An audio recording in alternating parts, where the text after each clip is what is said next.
What's up, guys? This is the Antibiotic Angle Podcast, and my name is Caleb. I'm Marquise.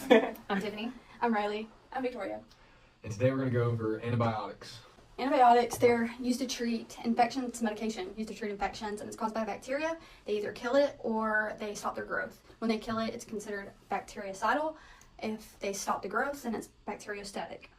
Before we get started, one thing to really remember is that antibiotics do not work for viral infections, only bacteria, like the common cold. Right. Common cold and flu. Yeah. Okay, yeah. Yeah, because that's such a common misconception amongst everybody, is that, oh, they'll work for anything, and that's where you build the resistance and everything. It's true. There are several major classes of antibiotics, and each of them works differently. First, we got beta-lactams, like penicillin and amoxicillin. These are commonly used for respiratory infections, skin infections, and UTIs. We have things like macrolides, like azithromycin, Z-Pak, which are often used for respiratory infections and atypical pneumonia. And then we have the tetracyclines, like doxycycline. They're commonly used for like acne and Lyme disease and some respiratory infections, but they should be avoided in pregnancy and young children. Fluoroquinolones like ciprofloxacin, they're used for UTIs and pneumonia. They do have certain side effects that maybe put the patient more likely to have a tendon rupture. And then we have aminoglycosides like gentamicin. They're usually reserved for severe infections like sepsis. Yeah, that's rough. And then you have your sulfonamides, like Bactrim, which are used for UTIs and MRSA, and they can cause serious reactions like Stevens-Johnson syndrome. Okay, guys, so now that we covered the classes, let's really dive into how these drugs work. Antibiotics generally work by targeting the processes that are essential for bacteria to survive, but in different forms of human cells. Right, like your penicillins, they are cell wall inhibitors. So essentially they'll just prevent the bacteria from forming their protective cell wall that causes them to burst, so they can't reproduce the bacterial. The mechanism they use is protein synthesis inhibition that causes them to stop the bacteria from making proteins that they need to grow. So that would be a bacteriostatic form of antibiotic. And then some interfere with DNA or RNA replication, which cause the bacteria not to be able to reproduce. And then others block metabolic pathways like folic acid production, which bacteria need to survive. So antibiotics, they can treat a wide variety of infections like respiratory infections, pneumonia, strep, UTIs, all bacterial infections. They can be used prophylactically, like before surgery, which I feel like we all agree we didn't learn until we were in nursing school, and for immunocompromised patients. They also can be used for urinary tract infections, skin infections like cellulitis, gastrointestinal infections, and sexually transmitted infections. There are some important contraindications to giving antibiotics to someone. The biggest one is their allergies. A lot of people have allergies to penicillin and sulfa drugs. Definitely should be avoided in pregnancy, like your tetracyclines, because they can harm fetal development. And those are also contraindicated in children due to the discoloration of their teeth under 8 years old. Also, patients with kidney or liver issues may need some dose adjustments, and drug interactions are a big concern, especially with medications that affect the heart's rhythm. All right, so let's dive into the side effects. The most common side effects are GI issues like nausea, vomiting, diarrhea. But the big one, like she said, is anaphylaxis. I feel like with any medication, you're going to have the GI upset, but kind of going back, you really need to watch for that Stevens-Johnson syndrome as well, and like the effects of that.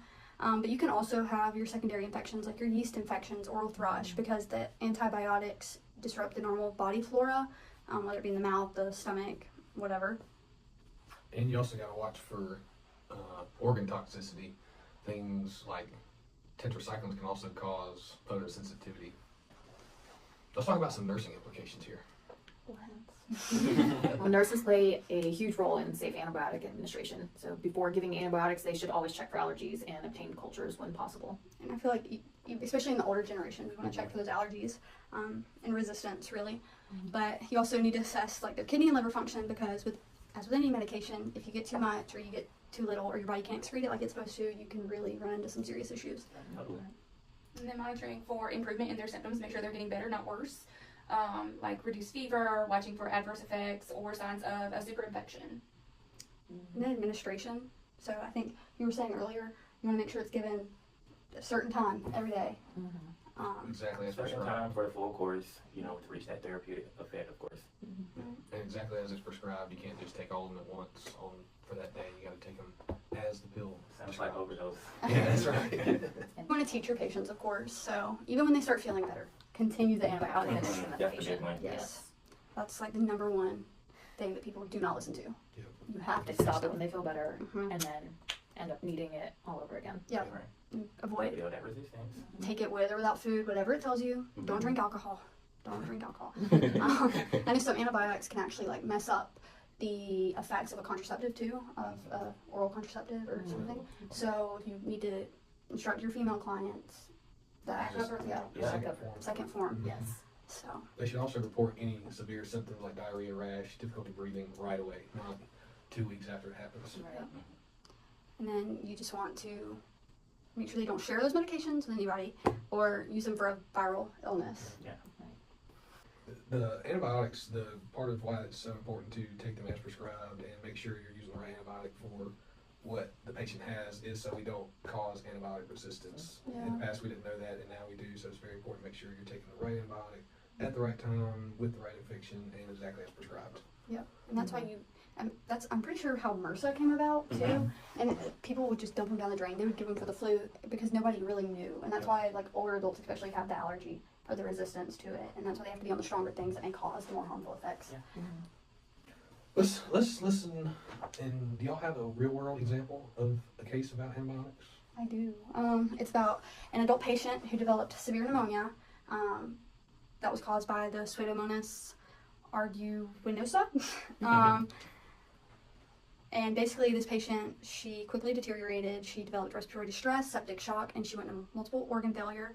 She had to be transferred to the ICU. Through imaging and lab testing, they found out she had the pneumonia. Because it was so quick, it was just all this really drawn out thing. So they had to find a targeted antibiotic to treat it and provide supportive care to her. But essentially, she got better because they caught it early. She got to go home, and